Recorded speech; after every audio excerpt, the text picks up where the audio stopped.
네, 오늘 우리에게 주신 말씀은요, 예배소서 1장 3절부터 7절까지의 말씀입니다.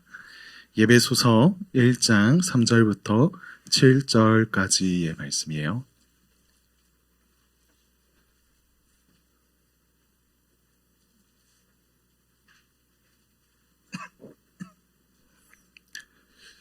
오늘 우리에게 주신 말씀을 제가 읽어드리도록 하겠습니다. 찬송하리로다. 하나님 곧 우리 주 예수 그리스도의 아버지께서 그리스도 안에서 하늘에 속한 모든 신령한 복을 우리에게 주시되 곧 창세전에 그리스도 안에서 우리를 택하사 우리로 사랑 안에서 그 앞에 거룩하고 흠이 없게 하시려고 그 기쁘신 뜻대로 우리를 예정하사 예수 그리스도로 말미암아 자기의 아들들이 되게 하셨으니 이는 그가 사랑하는 자 안에서 우리에게 거저 주시는 바 그의 은혜의 영광을 찬송하게 하려는 것이라. 우리는 그리스도 안에서 그의 은혜의 풍성함에 따라 그의 피로 말미암아 속량 곧 죄사함을 받았느니라. 아멘. 이는 오늘 우리에게 주신 말씀입니다. 여러분, 우리가 소요리 문답을 계속 배우고 있는데요. 앞서 13번부터 19번까지 계속 길게 죄에 대해서 그리고 그 죄로 말미암아 우리의 비참한 상태에 대해서 여러 번 다루었습니다. 여러분, 사람이 죄를 지어서 하나님과의 관계가 깨지게 되었고요. 비참 가운데 살아가다가 마침내 영원한 죽음이라는 형벌을 받게 되었다라는 것이었죠. 사실 근데 사람이 처음부터 이렇게 비참했느냐? 그렇지는 않았습니다. 하나님께서 사람과 특별한 관계를 맺기 원하셔서 사람들을 하나님의 형상으로 지으셨고 그들과 특별한 언약을 맺기를 원하셨는데 생명의 나무 그리고 동산 중앙에 있는 그 생명나무와 선악을 알게 하는 그 나무를 통하여서 당신의 명령을 따라 지킬 때 영원한 생명 우리에게 주시기리라 하시는 약속을 우리에게 주셨습니다. 근데 이제 결론적으로 우리가 다 알고 있는 것처럼요. 사람은 죄를 짓게 되었고 사망의 벌을 받아 저마다 잠시 살아있는 것 같지만 결국 영원한 사망에 이르게 되었습니다. 아담의 후손이라면 누구나 이 사망의 상태에 놓여 있다라고 하는 게 우리의 디폴트 값이다라는 것입니다. 죄를 지었으면 벌을 받아야 하고요. 그 벌은 죄의 크기에 상응해야 한다라는 게 우리 모두가 알고 있는 것들이죠. 다들 동의할 겁니다. 근데 아담이 지었던 죄의 본질을 한 번만 다시 잠깐 살펴보면요. 하나님의 선하심을 의심하고 선악의 최종 결정권을 자기에게 두는 것이었죠. 그렇게 함으로써 하나님이 없는 세상, 그 세상을 살고자 하였던 게 죄였습니다. 아담의 후손인 모든 사람이 이와 같이 똑같은 마음을 품고 살아간다 하였죠. 하나님의 그렇게 왜 하필 하나님은 선악과를 주셔서 우리로 하여금 이런 비참한 상황을 하나님께서 주셨는가, 이런 상황을 만드셨는가 하는 우리의 질문, 그 이면에는 우리가 타락한 아담의 후손이라는 증명이 담겨 있다 하였습니다. 사람들은 아담이 타락한 그 죄를 즐거워하고 그리고 이를 너무도 당연하게 생각함으로 자신의 비참을 증명합니다. 그러한 결과 모든 사람이 영원한 형벌을 받아 죽게 된 거죠. 하나님이 공의로우신 분이라면 이는 마땅하고 변하지 않을 결과입니다. 곧 사람에게 죄와 고통 그리고 사망의 형벌은요. 모두가 받아야 될 기본적인 값이라고 하는 것입니다. 이것이 사람의 처한 현실이고 죄의 비참에 대한 가르침의 결론이었습니다. 여러분, 이렇게만 듣고 끝나게 된다면 너무 막막하죠. 이어서 여기에서 정말 끝난다면 답이 없다 느껴지는데 우리 다음 문답 20문을 함께 살펴보도록 하겠습니다. 제가 질문을 읽으면요. 답을 함께 읽도록 하죠. 20문입니다. 하나님은 인류가 죄와 비참 가운데 멸망당하게 버려두셨습니까? 하나님은 자신의 기쁘신 뜻을 따라 영원전부터 어떤 사람들을 선택하여 영생을 주기로 하시고 은혜의 언약을 맺어 구속자를 통해 선택한 자들을 죄와 비참에서 해방시켜 구원에 이르게 하십니다. 아멘. 네, 이 신문에서는요. 사람에 대한 이야기를 계속 해왔던 것에서 다시 시선을 하나님께로 돌려놓습니다. 사람에게는 더 이상 해결책이 없다라는 거죠. 하나님은 인류가 죄와 비참 가운데 멸망당하게 버려두셨습니까? 라고 하는 그 질문에 대한 답은 상당히 굉장히 긴 것을 볼 수 있습니다. 만약에 저라면요, 아닙니다. 구속자를 통해 선택한 자들을 구원하게 하십니다. 라고 짧게 답할 수도 있을 것 같은데, 우리 지혜로운 신앙의 선배들은 우리가 오해하지 말라고 꼭 필요한 말들을 함께 둔 것 같습니다. 우린 여기에서 두 가지 키워드, 선택이라고 하는 주제, 그리고 은혜의 언약이라고 하는 이 단어를 중심으로 이 내용을 한번 살펴보도록 할게요. 먼저 선택입니다. 여러분, 어떤 사람을 선택하셔서 영생을 주시기로 하셨다, 이 말을 들으면요, 여러분들은 어떤 생각이 좀 드시나요? 예정이라는 말, 그리고 선택이라는 말, 익숙하게 들어본 말들인데 때로 이 말들이 우리가 하나님을 찬양할 이유가 되는 것 같기도 하지만, 누군가에게는 하나님께 나아가는 내가 그런 마음을, 하나님을 찾고 싶고 바라고 싶은 그 마음이 있지만 왠지 하나님이 만나주시지 않을 것 같은 그런 방해가 있는 것 같은 마음도 드는 경우가 있는 것 같습니다. 그래서 누군가에게는 감사이지만 누군가는 다소 어렵고 차가운 교리로 여기는 분도 있는 것 같아요. 그럴 수 있습니다. 저도 한때 여러분과 마찬가지로 이 교리를 많이 어려워했어요. 하나님이 하나님이시라면 모든 것을 결정하시고 주관하신다. 이거는 당연하게 끄덕여지긴 하는데, 그렇다면 우리 사람이 갖고 있는 이런 의지들이나 믿음은 무슨 의미가 있고, 또 내가 그러면 택함받는 사람인가? 라고 하는 질문 앞에 서자면 참 쉽지 않은 순간들을 경험하기도 했습니다. 여러분, 선택의 교리가 흔히 많이 오해되어서 그래요. 누구는 택하시고 누구는 택하시지 않았다라는 말에 뭔가 하나님이 편협하시다, 차가우시다 라고 하는 생각을 하기도 하고, 하나님 이미 모든 것을 다 정해 두셨다라고 한다면 더 이상 기회를 안 주시는 것 같고, 공평하지 않은 것, 그러니까 일부만 택하고 일부는 내버려 두시는 게 공평하지 않은 게 아닌가라는 생각도 합니다. 물론 이런 생각들은 우리가 이 선택 교리에 관하여서 부분적으로 알고 있거나 혹은 잘못 이해한 까닭이에요. 여러분, 선택에 대한 여러 오해 때문에 이 교리 자체를 부인하고 싶은 분들이 있을지도 모르겠습니다. 그렇지만 성경에는 이에 대한 가르침이 너무나 자주 등장해요. 이것을 우리가 그냥 부인한다라고 한다면 성경에 있는 상당 부분들을 도려내서 없애야 할 겁니다. 오늘 우리가 처음 읽었던 에베소서 1장 말씀만 해도 그렇죠. 창세전에서 그리스도 안에서 우리를 택하셨다라고 하는 말씀도 그렇고요. 오늘 오전에 우리가 함께 들었던 야곱에 대한 이야기도 그렇지 않습니까? 야곱을 사랑하고 예서를 미워하셨다, 이런 말을 듣는 것도 그렇고, 많은 민족 중에서 이스라엘을 따로 택하셔서 부르신 것도, 그리고 이스라엘을 이제 출애굽하게 하실 때에 바로 왕의 마음을 완악하게 내버려 두셨다라고 하는 그 말씀도 그렇습니다. 바울도 여러 번 이 예정과 선택에 대해서 말하고요.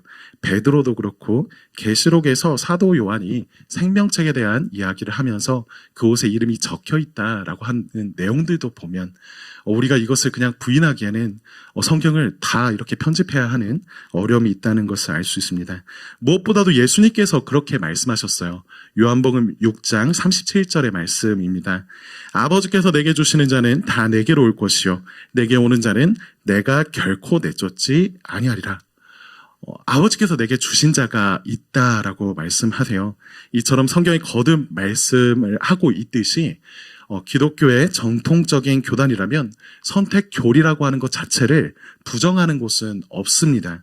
다만 이거를 어떻게 이해하고 받아들이냐라고 하는 부분에서 많은 차이가 있는 거예요. 여러분, 우리는 소요리 문답을 통해서 우리의 신앙이 성경이 가르치는 바가 이러한 것이다 라고 하는 것을 함께 배우고 있는데요.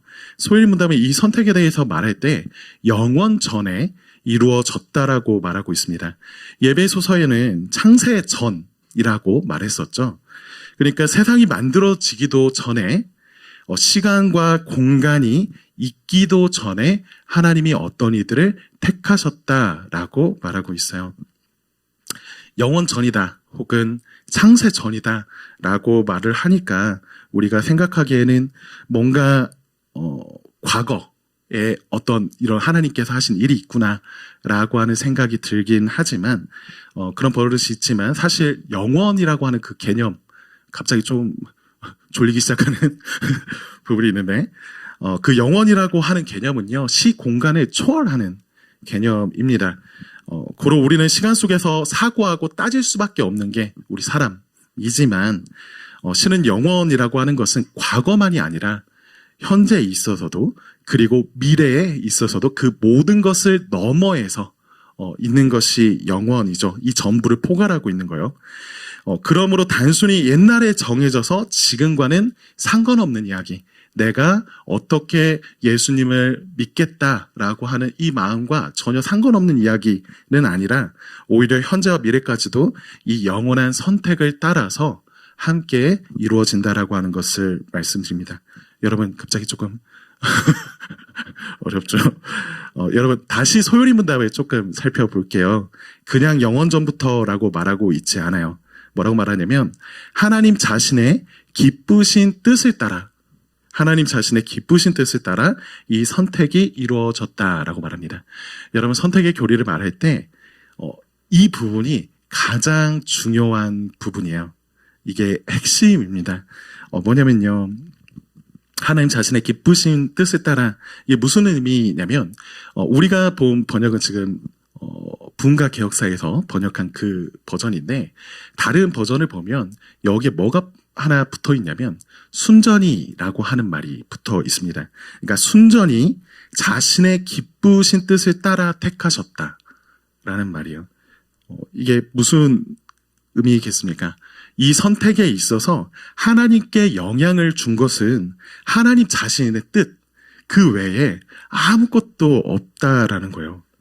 영원 전에 어떤 일을 선택하신 것에는 어떠한 것도, 그리고 아무런 조건도 있지 않았다라는 것이죠. 여러분, 가만 보면요, 하나님은 우리와 참 다르신 것 같습니다.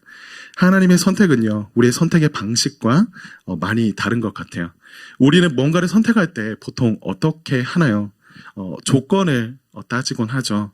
사람을 볼 때에도, 친구를 사귈 때도 그렇고요, 교회를 정할 때도 그렇고, 하물며 우리가 밥을 먹으려고 오늘 점심에도 뭘 먹을까, 맛있는 거 먹어야 되는데 라고 하는 생각 안에서 계속 고르고 조건을 따지고 있습니다.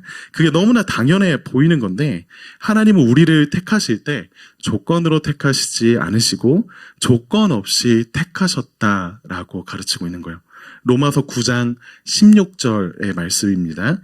그런즉 원하는 자로 말미암음도 아니요 다른 박질하는 자로 말미암음도 아니요 오직 긍휼히 여기시는 하나님으로 말미암음이니라. 여러분, 우리를 택하시고 우리를 부르셨다라고 하는 데 있어서 어떠한 이유를 다른 데서 찾을 수 없고 그냥 긍휼히 여기시는 그분의 마음에서 시작됐다라는 게 성경의 가르침이라는 거예요. 이걸 들으면 여러분, 기쁜 소식 아닌가요? 하나님을 향한 우리의 믿음과 의지가 확고해서가 아닙니다. 내가 조금이라도 선한 구석이 있기 때문에, 혹은 앞으로 그럴 것이라고 기대가 되는 사람이기 때문이 아니라는 거예요.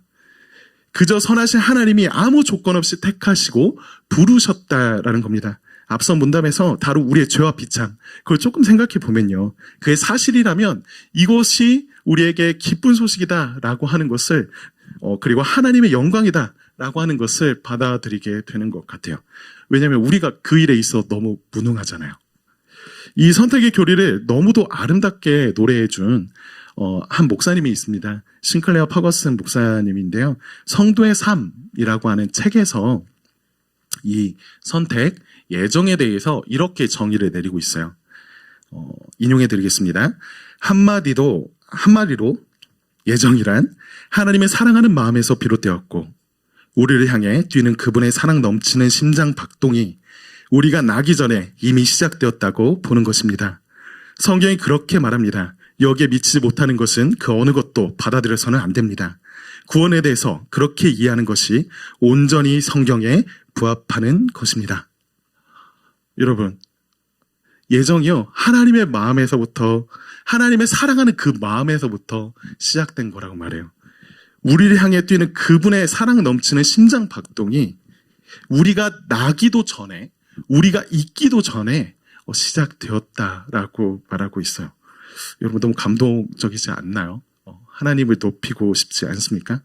이것이 우리가 아까 처음에 읽었던 예배소서 1장의 6절에서 말한 예정과 선택의 목적입니다. 6절 말씀 다시 한번 읽어드릴게요. 이는 그가 사랑하시는 자 안에서 우리에게 거저 주시는 바 그의 은혜의 영광을 찬송하게 하려는 것이라. 아멘. 여러분, 선택교리에 대한 주요한 몇 가지 질문을 간단히 좀 다루고 넘어가도록 할게요. 여러분들이 이에 관련해서 정말 많은 질문들이 있다라고 하는 것을 알고 있습니다. 근데 이제 이 한정된 시간 안에서 이 모든 질문들을 다루기에는 조금 어려움이 있는 것 같아요. 여러분 기회 삼아 좀 광고를 하자면 다음 달 6월부터 그토록 뭐 이정규 목사님이든 박현주 목사님이든 여러 교역자들이 여러분 만날 때마다 항상 권면하셨을 텐데 튤립 교리가 튤립 교리반이 다음 달부터 열립니다. 그러니까 여러분 이거에 관련해서 관심이 있거나 아직 혹시 못 들으신 분이 있다면 여기서 그냥 일방적으로 이렇게 듣는 거 말고 내가 좀 따져서 묻고 싶다라고 하는 분들이 있다면 꼭 참여해 주시면 좋겠어요. 거기에서 더 얘기 나눴으면 좋겠습니다. 지금은 한 3가지 질문만 다뤄보도록 할게요. 첫 번째 질문이 이거예요. 우리 모두가 한 번씩 생각해 봤을 질문입니다. 모두가 아니라 일부만 구원하신 하나님은 뭔가 불공평해 보입니다. 선하시다면 모두를 구원해 주셔야 되는 것 아닙니까? 이런 선택의 교리는 하나님의 구원이 작아 보이게 합니다. 라고 하는 어떤 질문이죠. 여기서 우리가 생각해야 될 게 있다라고 한다면 우리의 현 상태가 어떤 것이냐라는 겁니다. 앞서 계속 다루었듯이 모든 사람은 이미 죽음의 상태에 놓여 있어요. 그러니까 만일 이 질문자가 말한 것처럼 하나님이 철저히 공평하게 우리를 대하신다라고 한다면 우리 중에 누구가가 아니라 모두가 지옥에 던져져야만 하는 거죠. 그러나 하나님께서 그중 누군가를 아무 조건 없이 택하여 구원하셨다면 앞서 설명드린 것처럼 우리는 하나님께서 우리와 같지 않고 크신 분이시구나 라고 찬양해야 할 겁니다. 너무 간단하게 넘어가서 여러분 막 질문들이 막 생길 거예요. 그런 질문들은 이제 끝나시고 따로 궁금한 거 있으시면 아무 교육자 붙잡고 물어보셔도 좋을 겁니다. 이렇게 다 던져놓고 오강희 전사님 이렇게 택하시고 부르시며 날 자녀라 하시네. 이 멘트처럼 잘 알고 계신 분이니까 물어보시면 답해 주실 거예요. 여러분 두 번째 질문은 이런 거예요. 선택이 있다면 인간에게 자유의지라고 하는 것은 무슨 의미입니까? 하나님이 누군가를 유기하셨다. 유기라는 말이 다르게 말하자면 내버려 두셨다라고 하는 이야기예요. 하나님이 누군가를 그대로 그냥 죄 가운데 내버려 두셨다라고 한다면 하나님이야말로 그를 못 믿게 만든 책임이 있지 않나요? 우리 자유의지랑 이렇게 부딪히는 게 아닌가요? 라고 하는 질문입니다. 여러분 제가 공교롭게도 예전에 소요리문답을 설교했던 때 기억하시는지 모르겠지만 12문에서 생명의 언약에 관하여서 제가 다룬 적이 있어요. 그리고 그 다음에 이제 13문 하면서 우리 죄에 대한 이야기 처음 시작할 때 인간의 4가지의 상태가 있다. 이걸 아구스티누스라고 하는 학자가 잘 정리해놨다라고 하는 설명을 드린 적이 있습니다. 그래서 사람이 타락하기 전에는 선을 행할 수도 있고 죄를 행할 수도 있는 그런 가능성이 있는 상태였는데 사람이 타락하고 나서 어떤 상태가 되느냐? 모두 죄만 지을 수 있는 상태가 되었다라고 하는 이야기를 드린 적이 있죠.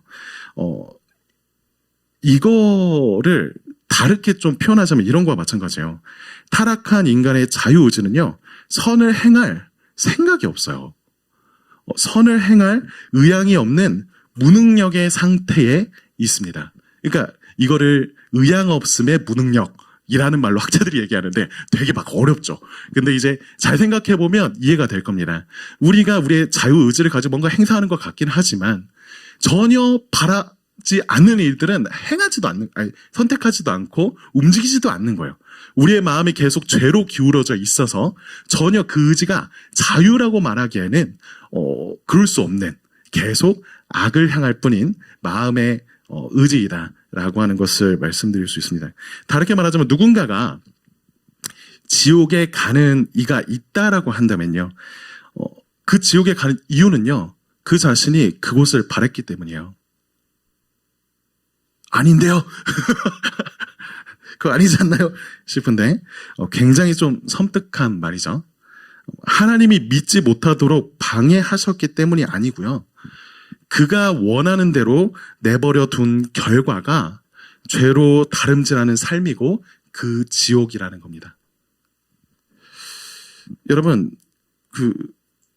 이들은 마지막 날 심판대 앞에서도 자신이 고통받을 것에 대해서 괴로워하긴 해요. 그렇지만 하나님께 대하여 회개하는 법은 없습니다. 여러분, 부자와 나사로 이야기 기억하시나요?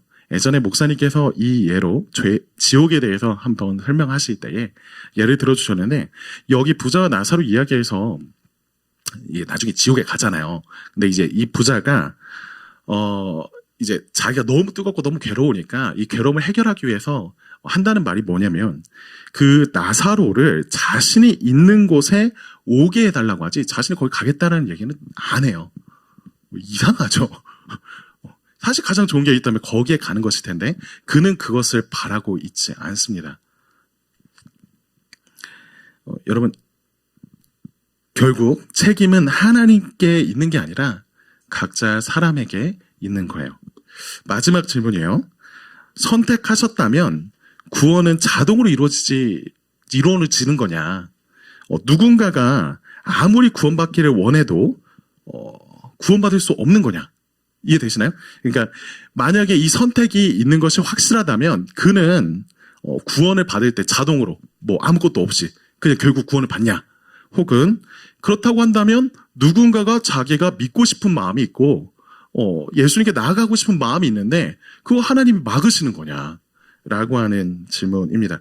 여러분, 그렇지 않아요. 결론적으로 구원받기 위해서 그리스도를 믿는 자들은 반드시 구원을 받습니다. 사도행전 13장 48절이 이렇게 얘기하고 있어요. 이방인들이 듣고 기뻐하여 하나님의 말씀을 찬송하며 영생을 주시기로 작정된 자는 다 믿더라.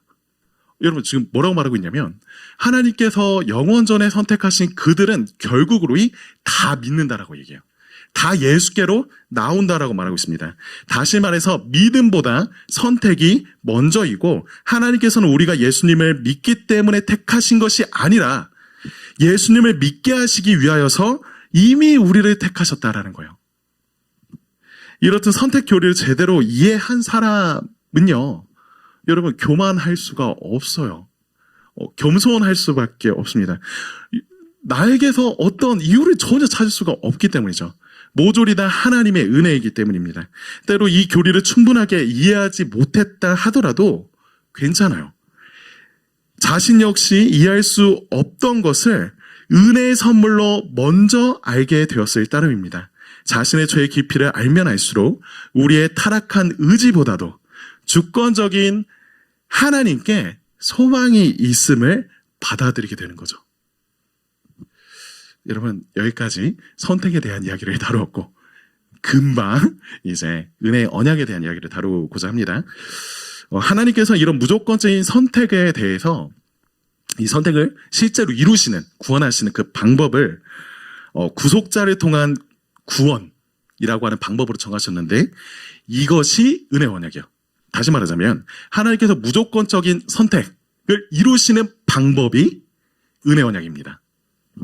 앞서 12문답에서 배웠던 행위 언약, 제가 계속 행위 언약 얘기하고 있는데 그때는 생명 언약이라고 하는 이름으로 배웠어요. 왜냐하면 이 행위를 조건으로 우리가 이루어내는 그 상이, 그 복락이 영생이기 때문에 생명 언약이다. 그러나 이것을 이루어내는 데 있어서 그 조건이 행위이기 때문에 행위 언약이라고도 불린다라고 말을 했었습니다. 근데 이제 이 행위 언약이 우리의 순종의 유무에 따라서 복락이 결정되는 거라면, 상벌이 결정되는 거라면, 은혜 언약은요 좀 달라요. 우리가 실패하더라도 하나님이 책임지시고 반드시 이루시겠다라고 하는 것이 이 은혜 언약이고, 이 언약의 특징이 일방적이라는 겁니다. 여러분, 은혜 언약이라고 해서 율법을 다 무시해도 되고 율법과 상관없이 살아도 되고 그런 식의 이야기는 아니에요. 은혜 언약도 행위 언약과 마찬가지로 율법을 지킬 것을 요구합니다. 하나님의 백성이라면 너희가 이 은혜의 길을 따라서 하나님의 나라에 맞게 그 법을 따라 살아라 라고 말씀해 주시죠. 그렇지만 행위 언약은 지키지 못하면 구원받지 못하지만 은혜 언약은 지키지 못하더라도 은혜로 구원을 받습니다. 행위 언약은 아담을 대표로 온 인류와 맺은 언약이지만 은혜 언약은요, 둘째 아담으로 오신 그리스도와 그를 믿는 신자가 맺은 언약이에요. 여러분, 이런 은혜 언약의 대표적인 예가 창세기 15장에 있는 아브라함의 햇불 언약의 모습입니다. 간단히 살피자면요, 이때 무슨 일이 있었나요? 아브라함이 하나님의 말씀을 따라서 조그마한 믿음을 가지고 이 가나안 땅에 왔잖아요. 가나안 땅에 왔는데 이미 살고 있는 사람들이 있어요. 아니, 하나님이 나에게 땅을 주시겠다 하셔가지고 내가 지시할 땅으로 가라 해가지고 갔는데 사람 다 살고 있어. 그래가지고 여기 계속 있으면 안 되겠는데?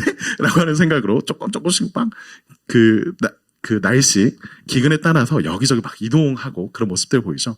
근데 이제 하나님께서 그때 같이 약속하셨던 것 중에 하나가 땅에 대한 약속뿐 아니라 자손에 대한 약속이 있었단 말이에요. 근데 아무리 기다려도 여러분, 우리 결과를 알고 있잖아요? 한참 지나기까지 그게 잘 이루어지지가 않는 것처럼 보여요. 그러니까 땅과 자녀를 주시겠다 약속하신 하나님께 아브라함이 언약의 증표를 좀 주십시오. 그렇게 말만 하지 마시고 나에게 좀 증표를 주십시오 라고 요구를 합니다. 그게 이 창세기 15장의 내용인데, 그때 하나님께서 당시에 그 지역에 일반적으로 사용되었던 조약, 계약 방식을 통해서 아브라함에게 당신이 하시는 이 약속이 어떠한 것인지를 가르쳐 주세요. 당시에는 조약을 맺을 때 어떻게 했냐면 동물을 둘로 쪼개됩니다. 잔인하죠? 둘로 탁 갈라가지고 사체를 이렇게 양쪽에 두게 되고 그 계약 당사자가 그 사체 사이를 지나요. 왜 이렇게 하는 거냐면 이것 통해서 마땅히 우리가 지켜야 될 그 계약의 내용들을 지키지 않을 때 그 사이를 지나간 사람은 이 동물처럼 쪼개져야 한다 라고 하는, 생명을 걸고 하는 약속인 거예요. 이게 당시에 모두가 좀 받아들이고 있던 그때 유행하던 조약의 방법인데, 근데 이제 창세기 15장의 경우에는 그 동물의 쪼개진 사체 사이를 의무 당사자인 아브라함이 지나가지 않습니다. 조금 이상한 모습이죠.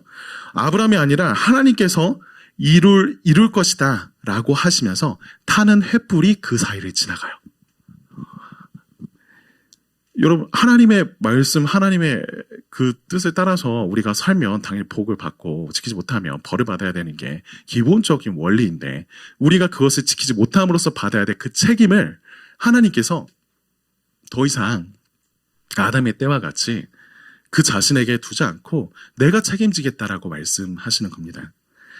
아브라함이 아니라 하나님께서 이를 이룰 것이며, 아브라함이 지키지 못해도 하나님께서 죽임을 당해서라도 끝까지 사랑하시겠다라고 하는 약속이 이 은혜의 언약이에요.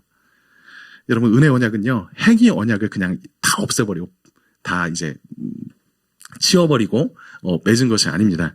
행위 언약에 실패한 인간을 책임지기 위해서 하나님께서 우리에게 베푸신 새롭게 맺으신 언약이에요. 그래서 은혜 언약은 그리스도께서 대신 그를 믿는 자들을 위해서 신자들이 짊어져야 될 행위 언약의 형벌과 의무를 대신 지시겠다라고 하는 약속이었습니다.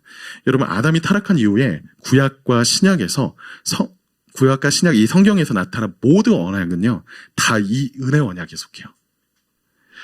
생각해보면 정말 그래요. 여러분, 아담과 하와가 타락했을 때 하나님께서 창세기 3장 15절에서 여인의 후손을 통하여서 이루실 그 구원의 일들을 가르쳐주시잖아요. 그것 역시도 아담과 하와가 뭔가를 해서 이루어내는 것이 아니죠. 하나님께서 그렇게 하시겠다라고 하는 거잖아요. 그래서 복음은 신약에만 있는 것이 아니라 구약의 성도들 역시 자신이 율법을 지켜 구원을 받는 게 아니고 주어진 은혜 언약의 계시가 말하고 있는 그 구속자, 그 메시아, 그 그리스도를 믿음으로 구원을 얻는 거예요. 우리는 오늘날 신약의 빛 아래에서 온전한 은혜의 언약 속에 그리스도를 바라보지만 구약의 성도들은요, 당시 주어졌던 계시들, 당시 가르쳐 주셨던 그 말씀들 안에서 제한적으로 구속자이신 그리스도를 바라봤습니다. 그렇죠. 여러 율례들, 여러 제사들을 보면 그걸 통해서 우리 구속자가 누구이시고 그분이 어떤 일을 행하실지 희미하게 알고 있었고 그 희미하게 안 만큼 그리고 그것을 믿은 만큼 그를 구원하신 거죠. 하나님께서는 구약시대나 신약시대와 동일하게 영생으로 정해진 모든 사람에게 성령 하나님을 보내주셔서 그들로 하여금 믿고 싶게 하시고요. 믿을 수 있게 하십니다. 이렇듯 예배소서 아까 1장 6절 우리의 목적, 예정의 목적에 대해서 말하면서 한 번 더 읽어드렸는데 그 고백이 진실한 거죠. 이는 그가 사랑하시는 자 안에서 우리에게 거저주시는 바 그의 은혜의 영광을 찬송하게 하려는 것이라. 사랑하는 시간교회 여러분, 우리가 매 말씀을 들을 때마다 끝자락에 가서 혹은 뭐 중간에도 마찬가지지만 그리스도께 나오라 라고 하는 말씀을 계속 듣잖아요. 왜 그렇게 말씀하시는지 이해하십니까? 여러분, 우리가 그리스도께 나아가야 하는 그 이유, 그것을 발견하셨습니까? 자신에게 구원의 열매가 충분하게 나타나지가 않아서 흔들리는 구원의 확신으로 힘겨워하는 이들이 있을지 몰라요. 그런 분들을 위해 말씀드릴게요. 늘 오락가락하고 불안정한 우리 자신의 의지가 아니라 자격 없는 자에게 베푸시는 하나님의 주권적인 선택과 은혜로운 언약에 마음을 두세요. 코르넬리스 프롱크 목사님이라는 분이 있어요. 여러분, 이 툴립교리를 배울 때 이거는 꼭 여러분 구해서 보시면 좋겠습니다 라고 가르쳐 주시지만 절판이 돼서 절대 구할 수가 없다는 책인데 혹시 여러분 구할 수 있다면 꼭 한번 읽어봤으면 좋겠습니다. 너무너무 좋은 책이에요. 우리 서금옥 전사님께서 다 편집해서 만드신 책인데 저도 너무 좋아하는 책입니다. 그 책에 있는 한 대목을 인용해 드릴게요. 당신에게 이 모든 것이 부족하고 이런 열매들 중 어떤 것도 분별해내지 못한다 하더라도 이런 사실로 당신이 주님께 나아갈 수 없다고 결론 내리면 안 됩니다. 당신 안에서 어떤 증거도 보지 못한다면 당신이 택함 받은 자라고 결론 내리지 않을 수는 있어요. 당신은 있는 모습 그대로 당신의 모든 부족함, 약점, 자질의 결핍을 가지고 그리스도께 나올 수 있습니다. 당신이 그리스도께 나와서는 주여 제가 가지고 온 것이 없음이 두렵나이다. 하지만 있는 모습 그대로 저를 받아 주옵소서. 주께서 원하시는 모습으로 저를 만들어 주옵소서 하고 말할 수 있습니다. 우리가 이런 방식으로 주님 앞에 나온다면 대단한 일이 벌어질 것입니다. 여러분 정말 그렇죠. 말씀을 맺겠습니다. 자, 몇몇 친구들에게는 꼭 4시 전에 마치겠다라고 했는데 나름 지킬 수 있을 것 같아요. 놀랍죠? 제가 4시 전에 끝낸다니. 여러분,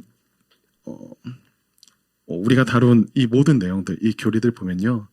우리에게 주어진 모든 은혜는 순전히 하나님의 기쁘신 뜻에서 시작합니다. 이것이 우리를 겸손하게 하고 영원히 하나님을 찬양해야 할, 놀라야 할 이유입니다. 왜 다른 사람이 아니라 제게 은혜를 주셨는지 여러분 진지하게 한번 물어봤으면 좋겠어요. 여러분, 오늘 제가 인용을 정말 많이 하잖아요. 그래서 조금 헷갈릴 수도 있는데 한 가지만 더 인용할게요. 제프 메더스 목사님이라는 분이 계세요. 이분이 겸손한 칼빈주의라고 하는 책에서 아까 우리가 다루었던 선택의 교리를 이렇게 정의 내리고 이렇게 고백하고 있습니다. 인용할게요. 이 세상 그 누구도 하나님처럼 당신을 사랑한 사람은 없다.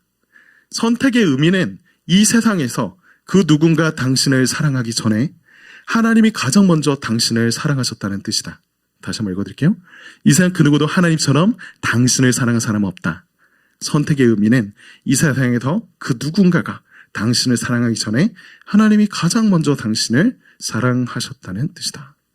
여러분, 우리 자신이 내 자신을 사랑하는 그 마음보다도 먼저 시작된 게 이 하나님의 사랑이고 그것이 선택입니다. 아까 전에 신칼리아 퍼거슨 목사님이 고백하셨던 그 내용과 일치하죠. 여러분, 아직 그리스도를 믿기를 그리고 그 사랑을 확신하기를 주저하는 분이 여기 있을지도 모르겠어요. 아직 나에게는 이 모든 것들이 소원합니다. 나하고는 좀 상관없는 일인 것 같아요. 라고 고백하는 분들도 있을 것이고, 때로는 내가 이전 날에 믿기는 믿었는데 그것이 지금 나에게는 잘 와닿지가 않습니다. 나는 지금 너무나 냉랭해요. 너무나 상황이 힘듭니다. 이런 상황에서 어떻게 내가 하나님을 찬양할 수 있습니까? 이런 내가 하나님 믿는 거 맞을까요? 라고 하는 고백을 하는 분도 있을지 모르겠어요. 우리의 있는 모습 그대로요. 무능력한 그대로 의심과 불만, 원망하는 마음 그대로 나아갈 수 있습니다. 과거와 같이 또 넘어진다 하더라도 괜찮아요. 혹독한 고난과 죽음 앞, 공포 앞에서 우리의 믿음이 아예 사그라지는 것처럼 보인다 해도 괜찮습니다. 우리의 믿음이 아무리 작고 사랑이 모자라더라도 하나님 당신이 우리에게 행하신 일, 그리고 우리가 그리스도 안에 있다면, 그리스도의 것이라면 괜찮습니다. 영원전에 시작된 그분의 넘치는 사랑이 우리의 작고 모자란 믿음을 채우고도 넘칠 것입니다. 마지막으로 로마서 8장 37절에서 39절 말씀을 읽어드리고 말씀 맺도록 하겠습니다. 로마서 8장 37절에서 39절이에요. 그러나 이 모든 일에 우리를 사랑하시는 이로 말미암아 우리가 넉넉히 이기느니라. 내가 확신하노니 사망이나 생명이나 천사자들이나 권세자들이나 현재일이나 장래일이나 능력이나 높음이나 깊음이나 다른 어떤 피조물이라도 우리를 우리 주 그리스도 예수 안에 있는 하나님의 사랑에서 끊을 수 없으리라. 아멘. 여러분, 우리 함께 같이 기도합시다.